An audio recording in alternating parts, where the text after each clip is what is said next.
Shalom. Ya, apa kabar saudara? Luar biasa, puji Tuhan. Ya. Saya mengucapkan terima kasih kepada Bapak Gembala yang memberikan saya kesempatan untuk menyampaikan firman Tuhan di hari ini pada perayaan Paskah, saudara. Ya. Kita juga bersyukur ada teman istri saya yang bisa bersama-sama beribadah. Nah, Pak Umar ini dari Australia baru sampai hari yang lalu, saudara ya.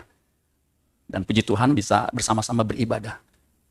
Keluarga kami, ya, istri saya terutama, kalau berkunjung ke suatu tempat, ya, dia pasti pikirin kalau pas hari Minggu, coba kita cari ya tempat ibadah sebelum kita beraktivitas.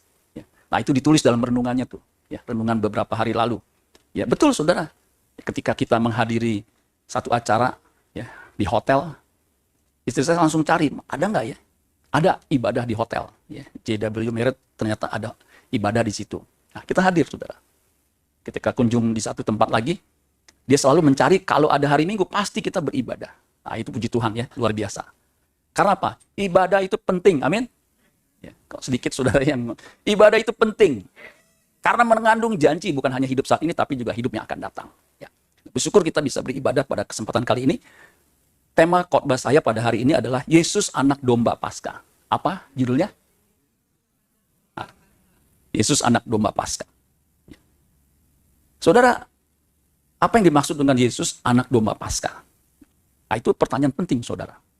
Dan mengenai Paskah, kata Paskah itu pertama kali disebutkan di dalam Alkitab, ya, menurut the law of first mention in the Bible, itu ada di Keluaran, ya, kitab Keluaran. Ingat kitab Keluaran, bukannya kelurahan, ya. Kalau kelurahan ada dekat sini nih, ya, 20 meter. Di kitab Keluaran itu pertama kali kata Paskah muncul. Ya, Paskah bahasa Ibraninya Pesa. Pesa artinya Passover, melewati.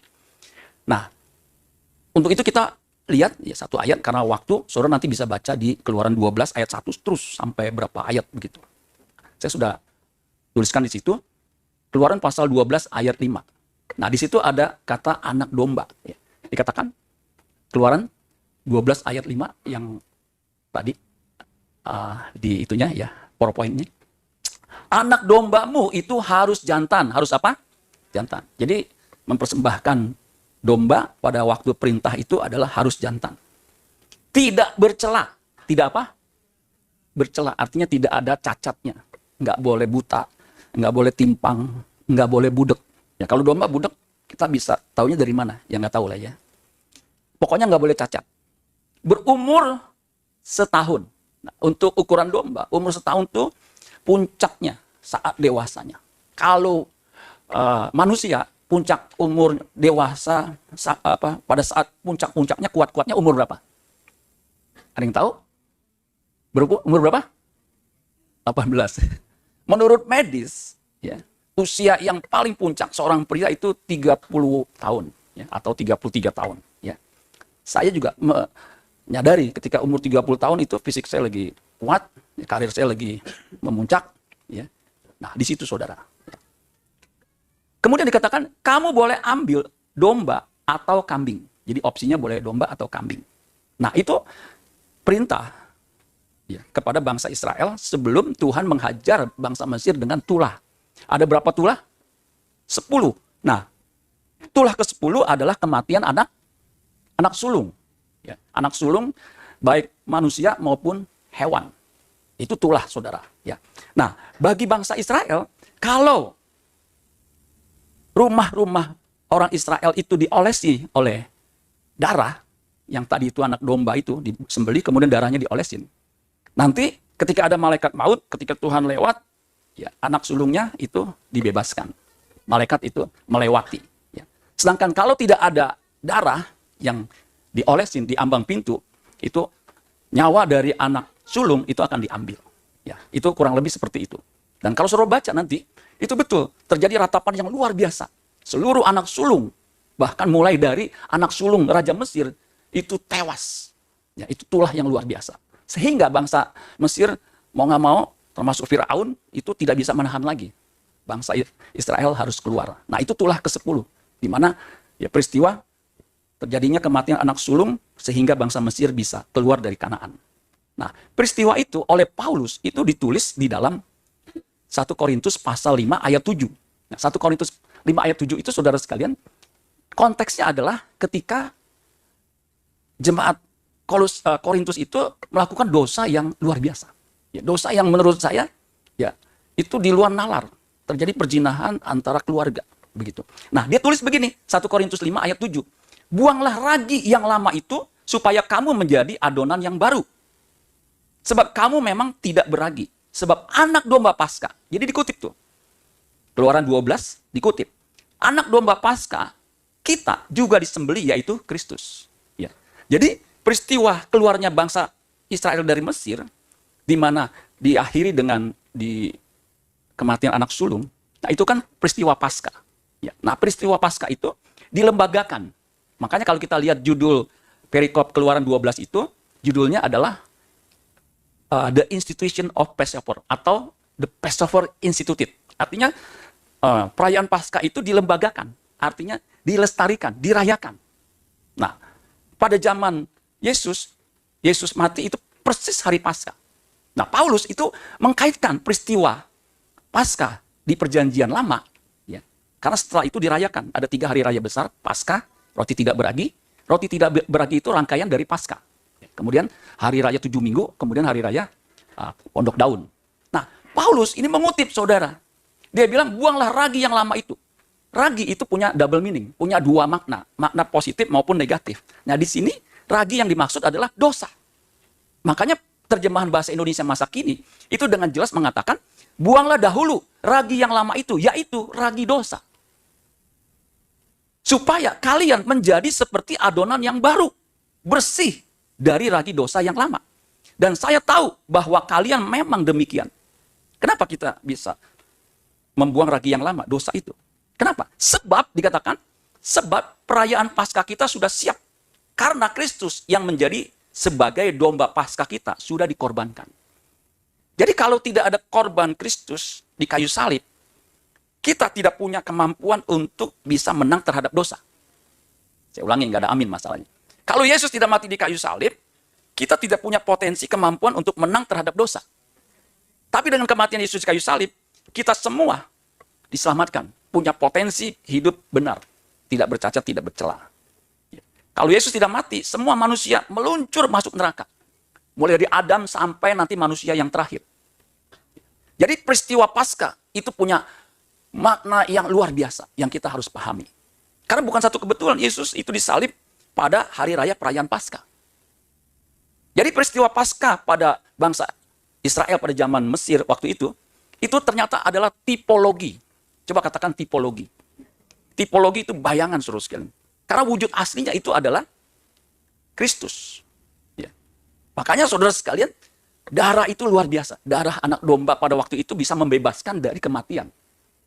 Nah, darah Yesus apalagi, saudara. Jadi malaikat ketika lihat darah, melewati. Ya. Makanya selamatlah. Nah, berandai-andai. Kalau seandainya orang Israel tidak mengolesi darah, menurut saudara ketika nggak ada darah di ambang pintu, anak sulung dari bangsa Israel, orang Israel di rumah itu, tewas nggak? Tewas. Karena tidak taat. Nah sama. Kalau kita mau mengalami keselamatan, itu harus percaya pengorbanan Kristus. Karena apa? Kenapa saudara? Keselamatan tidak ada di dalam siapapun juga, selain di dalam Dia. Sebab di bawah kolong langit ini tidak ada nama lain yang diberikan kepada manusia yang olehnya kita dapat diselamatkan. Itu harga mati saudara sekalian. Nah, saudara, perayaan Paskah, kalau kita baca di Keluaran 12 ayat 14, bisa ditampilkan ininya, PowerPoint-nya, itu dilestarikan. Jadi dikatakan begini, hari ini akan menjadi hari peringatan bagimu. Jadi setelah peristiwa Paskah itu harus diperingati. Ya. Kamu harus merayakannya sebagai hari raya bagi Tuhan, turun temurun. Jadi sejak saat itu, mereka merayakan Paskah. Makanya ada korban pagi dan petang. Korbannya domba disembelih, kemudian dipersembahkan. Ya. Kamu harus merayakannya sebagai ketetapan untuk selama-lamanya. Artinya selama mereka hidup di bumi ini, itu harus dirayakan. Ya. Ayat 17, maka haruslah kamu rayakan hari ini turun-temurun. Itulah suatu ketetapan untuk selama-lamanya. Makanya saudara, bagi kita yang sudah percaya Yesus, kita juga harus merayakan kemenangan itu. Amin. Ya. Kalau bagi kita, ya, itu waktu percaya Yesus itu dibaptis. Jadi syarat dibaptis adalah percaya. Nah setelah itu merayakan apa? Perjamuan kudus. Makanya perjamuan kudus itu dirayakan kalau gereja GBI itu sebulan sekali. Ada yang mungkin sebulan bisa 2 kali. Itu terus-menerus. Melambangkan bahwa kita harus dikuduskan terus-menerus. Tetapi dibaptis itu sekali. Pak, kalau saya ke Israel, boleh nggak? Di situ ada Sungai Yordan, dibaptis ulang. Ya boleh-boleh aja. Begitu. Siapa yang mau ke Israel? Nanti pembimbingnya Bapak Gembala ya saudara ya. Boleh, tapi cukup sekali dibaptis. Ya. Biasanya dibaptis itu dikasih pelajaran, katekisasi. Supaya apa? Supaya percayanya itu bukan hanya sekedar ikut-ikutan, tetapi sungguh-sungguh. Karena percaya kepada Yesus itu mesti punya konten, mesti punya bobot, punya isi. Bukan hanya sekedar ikut-ikutan. Jadi diajarkan bahwa percaya Yesus itu bukan hanya sekedar di pikiran, tetapi di tindakan, sungguh-sungguh. Karena percaya di situ artinya komitmennya, bukan hanya seremonialnya. Bahwa kalau saya percaya Yesus, saya harus mati terhadap dosa dan hidup bagi Kristus. Makanya ketika orang percaya Yesus dibaptis, dia hidup baru. Enggak hidup lama lagi. Ragi yang lama, dosa itu harus dibuang. Makanya kalau orang dua dibaptis, tapi masih hidup dalam hidup lama, yakin masuk surga, salah itu. Jadi udah jadi Kristen dibaptis. Biasa namanya ditambahin. Kayak saya namanya ditambahin Simon. Sehingga nama saya Simon Cecep Suparman. Itu nama baptisnya. Tapi hidupnya masih hidup yang lama. Yakin nanti mati masuk surga karena sudah percaya Yesus. Itu salah, sesat, itu bahaya. Karena baptisan itu bukan hanya sekedar seremonial, tetapi tindakan. Nah, saudara, saya kembali. Apa yang terjadi peristiwa Paskah pada waktu di Mesir, bangsa Israel, itu sebenarnya hanya bayangan. Hanya apa? Bayangan. Dan itu dikonfirmasi atau disadari oleh Paulus dengan ilham roh. Dia bilang begini di Kolose 2 ayat 17.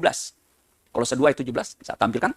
Semuanya ini hanyalah bayangan dari apa yang harus datang. Sedang wujudnya ialah Kristus. Yang tadi saya bilang, peristiwa Paskah pada waktu bangsa Israel keluar dari Mesir, itu sebenarnya adalah tipologi, bayangan. Wujud aslinya Yesus, seperti voucher. Kalau saudara dikasih voucher, Indomaret, saudara bisa beli itu. Tapi voucher itu bukan duit sesungguhnya. Jadi kalau voucher itu dibelanjain di pinggir jalan, bingung. Tapi kalau duit bisa. Nah, voucher itu hanya bayangan, wujud aslinya apa? Duit. Nah, sama saudara, peristiwa Paskah pada perjanjian lama itu hanya bayangan. Wujud aslinya Yesus. Ya. Di Ibrani pasal 10 ayat 1. Dalam hukum Taurat hanya terdapat bayangan. Bayangan saja dari keselamatan yang akan datang. Dan bukan hakikat dari keselamatan itu sendiri. Karena itu, dengan korban yang sama. Korban yang sama. Jadi anak domba. Yang setiap tahun terus-menerus dipersembahkan. Hukum Taurat tidak mungkin menyempurnakan mereka yang datang mengambil bagian di dalamnya.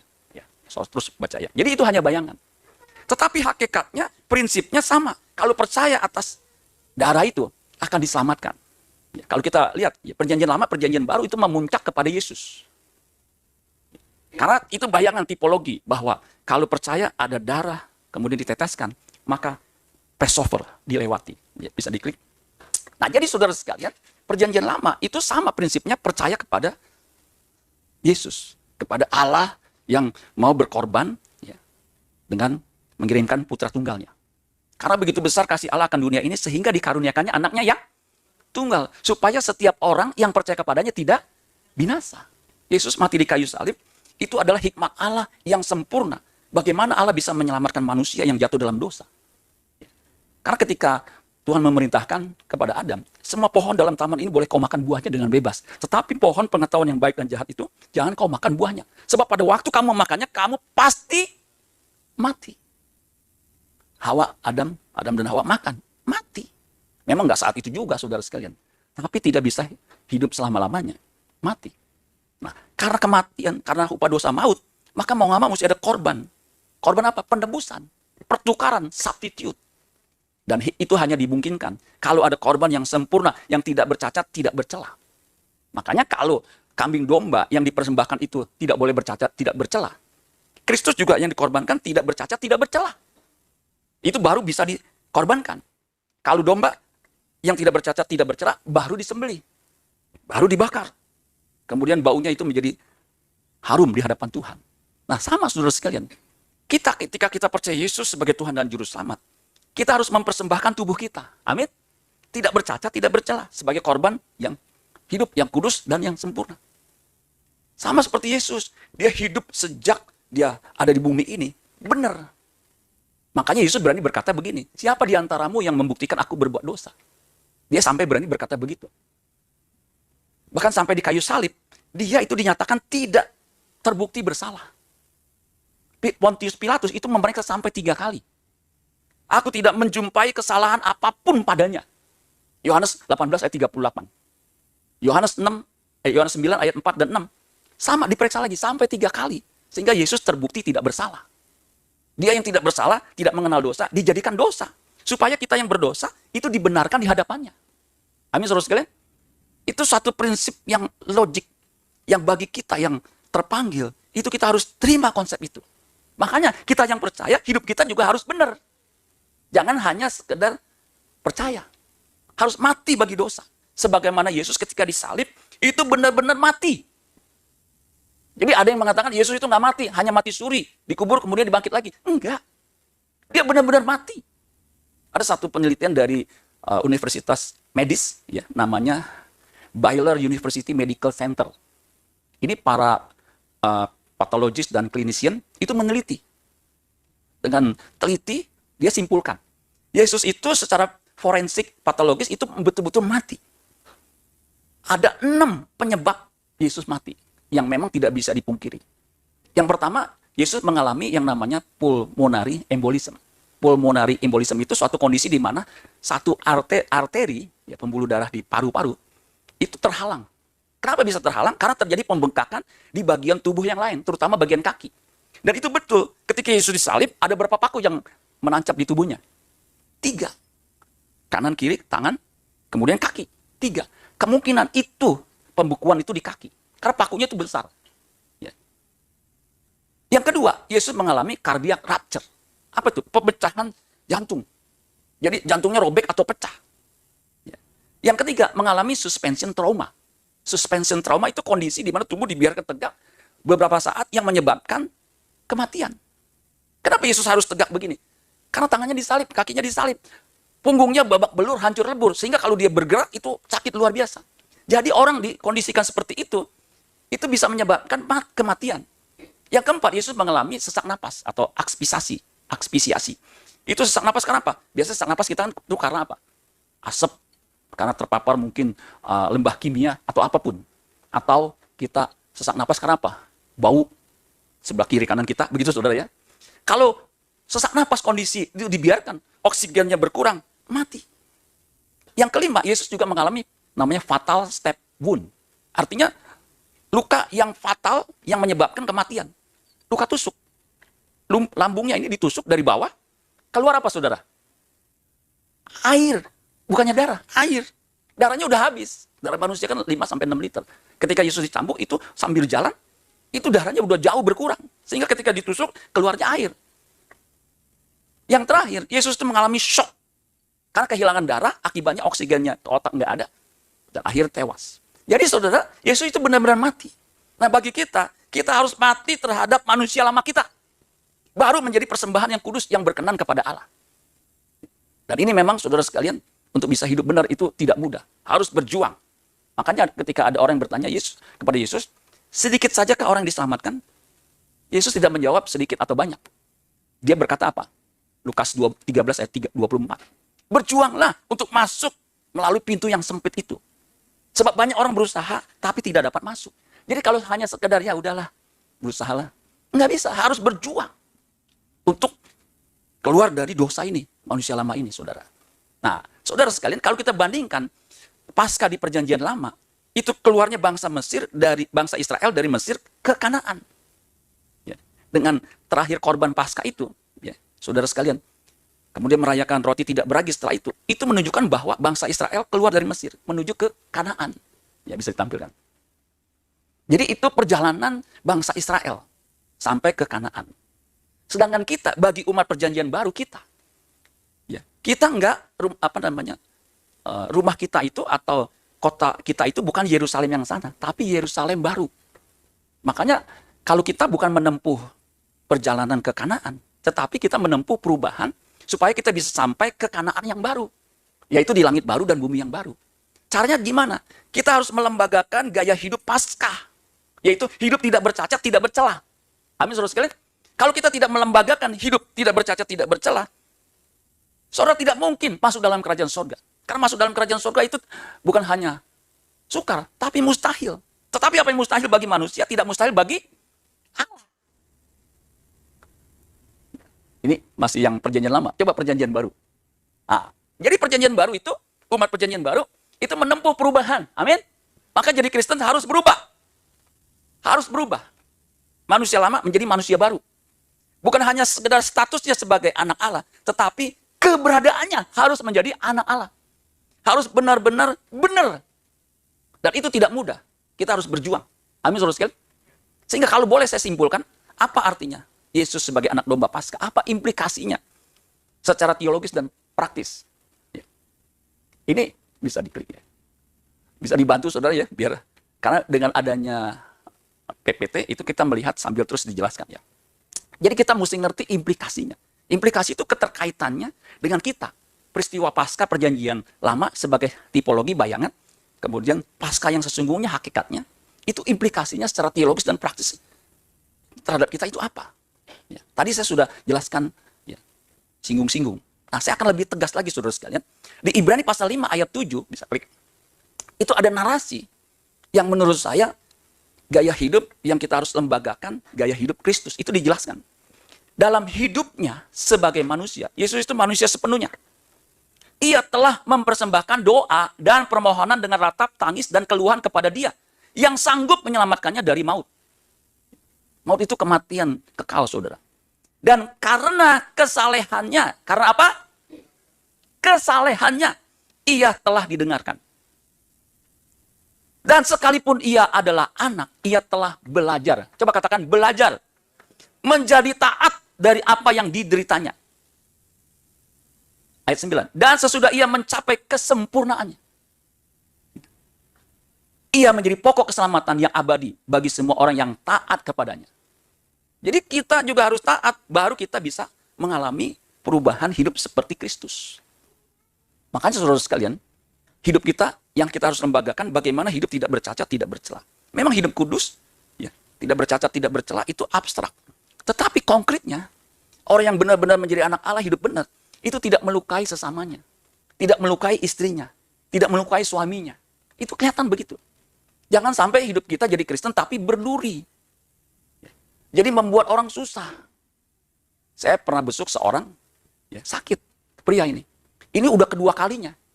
Saya tanya, Pak, sakit lagi? Iya. Kenapa? Aduh, gini aja nih. Kenapa, Pak? Ya, ada istrinya di situ. Tiba-tiba istrinya, saya permisi dulu ya. Istrinya nggak ada, dia ngomong, istri saya tuh. Kenapa istrinya, Pak?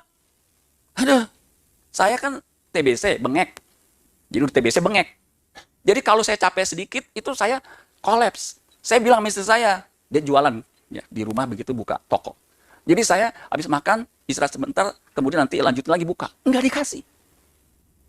Sampai masuk rumah sakit. Akhirnya mati, saudara sekalian. Ya. Nah, di sini ada yang membuat suaminya mati, saudara sekalian. Jadi istri itu, saudara harus punya pengertian. Dulu waktu saya full time, salah satu yang membuat saya lama mengambil keputusan, saya takut. Kalau income saya turun, nanti istri saya merendahkan. Itu pride saya sebagai laki-laki. Saya takut nih begitu. Jadi itu maju mundur. Kan income saya kerja di Citibank jauh lebih besar dari dia. Posisi saya juga udah lumayan. Jadi ketika ada dorongan untuk full time, saya bilang, nih isi milik kita itu berjahe. Gua nggak sekolah teologi, masuk itu ngapain? Jadi saya terus, malah dipromosi lagi. Udah gitu dikasih future bonus. Future bonus itu membuat kita ngiler. Jadi bonusnya akan dikasih kalau masih bisa bertahan 3 tahun lagi. Tuh begitu saudara. Kalau baru ambil setahun, cuma dikasih 1/3. Kasih saham lagi. Aduh, saham lagi naik tuh Citibank. Terakhir saya dikasih $50 harganya. Jadi kalau diprediksi $100, selisihnya 50, hitung aja kalau dikasih 1000 lembar, udah $50.000 saudara sekalian. Jadi itu membuat susah lama. Udahlah, saya lupakan. Tapi saudara sekalian memang ya, kalau dipanggil Tuhan untuk pelayanan, itu kita jangan menghindar. Saya baru tahu belakangan saudara sekalian ya. Untung saya ambil setelah 3 tahun. Makanya tahun 2003, Juli, saya putuskan, saya tinggalkan. Ya, begitu saudara. Walaupun dengan berat. Karena bagi saya Citibank itu istri kedua. Nah ini istri pertama. Itu istri kedua. Jadi saya sayang-sayang. Untung saya ambil, saudara sekalian. Kalau enggak, saudara sekalian, aduh, saya baru tahu ya, dengan gaya hidup kerja di Citibank seperti itu, pergi pagi, pulang udah malam. Kerja udah kayak kuda, dicambuk dan didera, saudara sekalian. Saya datang tuh pagi, ya sekarang ada kebiasaan. Makanya saya dijuluki P14. Pergi pagi, pulang petang, pinggang pegel, pantat panas, pala puyeng, potong pinjaman, pendapatan pas-pasan. Bagi saudara yang bisa hafal 7, saya kasih ceban. Dulu saya pernah khotbah, saya singgung itu P14. Kok Bapak hafal sih ya? Udah ngapalin 7 tahun, saudara. Kemudian dia WA saya, Pak, boleh nggak saya tanya? Habis khotbah, dia WA. Boleh. Saya mau tanya, Pak, P14 saya baru dapat 3, pergi pagi, pulang petang, baru 4, Pak. Sisanya berapa? Ya, itu mah kagak pokok. Saya pikir pertanyaan teologis atau yang praktis. Saya kagak jawab, saudara, sampai sekarang. Lu hafalin aja sendiri. Ya. Nanti kan ada YouTube-nya atau ada rekamannya. Hafalin ya. Jadi pendek kata, saudara sekalian, kerja dengan gaya seperti itu, dan betul, terbukti beberapa teman saya meninggal. Levernya kena, saudara sekalian. Serosis. Saya pada waktu itu udah kelelahan kronis. Mungkin karena kerja dengan imbalan seperti itu, membuat kita nggak sadar. Terus ditancap gas. Seperti kuda lari, di depannya ada wortel. Dia kejar-kejar, padahal nggak dapat-dapat. Untung saya putusin, saudara sekalian. Sehingga saya sehat, walaupun udah umur mau 60, saudara. Perut kagak buncit. Kemudian ada ototnya, saudara sekalian. Ya, bisa push up. Ya, saya bisa push up itu sekali push up 50 dalam waktu seminggu, saudara ya. Jadi saudara sekalian, susah itu memang. Tetapi saya ambil juga, saudara sekalian. Saya puji Tuhan, saudara sekalian. Ya, ada dengar berita tahun lalu, consumer bisnis Citibank ditutup. Wah, saya yang paling bersuka cita. Ya. Sebab apa? Akhirnya tutup juga itu. Kan dulu saya pernah bilang, kecuali Citibank tutup, ya, saya baru berhenti. Ya kagak tutup-tutup, udah 20 tahun saya full time. Baru 2022 kemarin tutup. Ya puji Tuhan, saudara sekalian. Sehingga apa? Saya nggak jadi kehilangan ya. Karena memang udah tutup, nggak mungkin kerja lagi kan. Waktu saya pensiun, itu setahun saya ngimpi kerja terus. Ngimpinya kerja tapi nggak dapat gajian gitu. Sehingga saya bilang, aduh, mimpi buruk tuh. Ya. Nah jadi saudara sekalian, kita harus tidak bercacat, tidak bercela, baru disembelih, mati benar-benar. Itu menjadi korban penebus dosa. Kita juga menjadi korban. Di mana nanti Bapa berkenan kepada kita. Roma 12 ayat 1 itu korban tubuh kita ini. Dipakai sebagai senjata kebenaran. Jangan sampai tubuh kita dirawat untuk apa? Hidup berbuat dosa. Ya. Sehingga di ujung maut ketakutan. Dulu ada anak muda kita yang masuk rumah sakit. Ya. Sakitnya memang parah. Kemudian dia ketakutan. Dia bilang, Om, saya takut mati. Ya lu masih muda kok takut mati ya? Ternyata saudara setelah punya selidik, hidupnya nggak beres. Saya sampai kagak yakin. Sebab apa? Dia WL. WL, saudara. Memimpin pujian. Oh, kalau nyanyi bisa overtune. Overtune-nya 2. Dari C ke D. Dari D ke E. Cuma WL saya ingat ini, overtune jangan banyak-banyak ya. Karena ada WL kami dari luar, dia overtune sampai 2, akhirnya tewas di tempat. Serangan jantung. Dia WL, tetapi hidupnya kagak beres. Makanya ketika dia minta off, saya bilang, kenapa lu off? Aduh. Jadi saudara, hidup benar itu kita harus mulai lembagakan dalam hidup kita. Sehingga ketika di ujung maut, kita siap, amin. Ketika kita mendekati ajal mungkin karena tubuh kita udah lemah. Kita siap. Aku berserah, aku berserah. Malaikat datang, serahin aja udah. Seperti Yesus. Kuserahkan nyawaku. Ya. Nah, begitu terus kan. Jadi harus hidup benar. Baru kita bisa dibangkitkan seperti Yesus dibangkitkan. Untuk apa? Menerima tubuh kemuliaan. Maka di surga udah nggak ada dosa lagi. Nggak ada. Yang tipu sana, tipu sini nggak ada. Yang cegal-mencegal nggak ada. Nah, Yesus jadi pokok selamat, jadi model, jadi contoh. Nah, kita mengikuti gaya hidupnya. Yang dia sudah lembagakan selama 33,5 tahun itu hidupnya jadi contoh. Jadi model. Nah, di ayat selanjutnya, saudara sekalian. Di Kolose 1 ayat 22. Ini dijelaskan secara teologis. Ketika kita ditebus, sebenarnya kita diproyeksikan, direncanakan, ditetapkan. Untuk apa? Hidup kudus, tidak bercacat, tidak bercela. Kita mulai dari Kolose 1 ayat 22. Sekarang diperdamaikannya di dalam tubuh jasmani Kristus oleh kematiannya. Jadi dengan kematian Kristus kita diperdamaikan. Untuk apa? Menempatkan kamu kudus dan tak bercela. Dan tak bercacat di hadapannya. Jadi ditempatkan. Nanti diproyeksikan kudus, tidak bercacat, tidak bercela. Makanya satu-satunya tujuan hidup kita, bagaimana kita bisa hidup benar. Jangan sampai ada cacat celah dalam hidup kita. Jadi kalau nggak ada konsep seperti ini, kita nanti hidup sembarangan.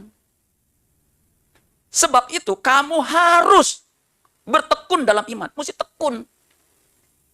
Tetap teguh dan tidak bergoncang. Dan jangan mau digeser dari pengharapan Injil yang telah kamu dengar. Dan yang telah dikabarkan di seluruh alam di bawah langit. Dan seterusnya. Jadi saudara sekalian harus tekun mengerjakan keselamatan. Dengan takut dan gentar itu maksudnya tekun.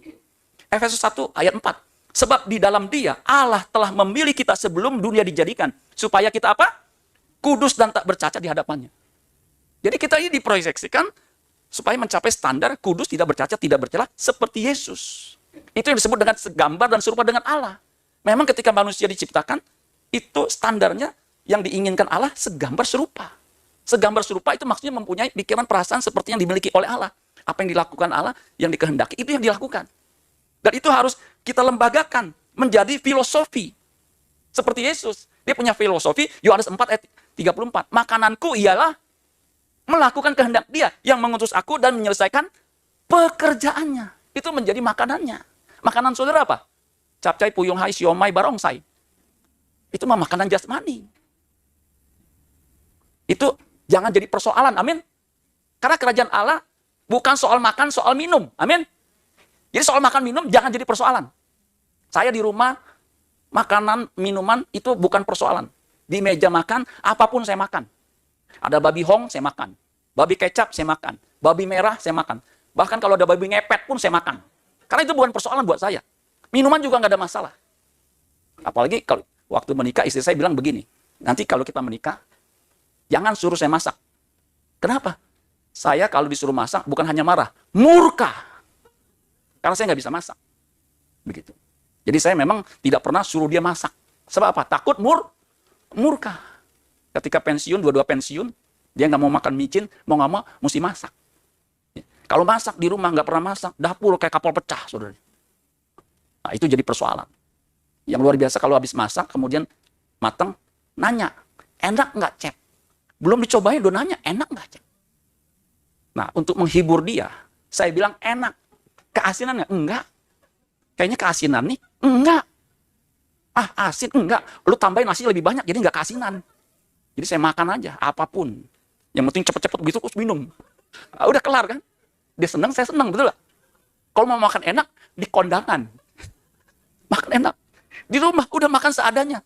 Orang disuruh masak jadi murka, mendingan apapun dia masak, makanannya, minumannya, teh botol sostro, saudara ya. Jadi saudara sekalian, hidup kita itu harus tidak bercacat, tidak bercela, itu menjadi target.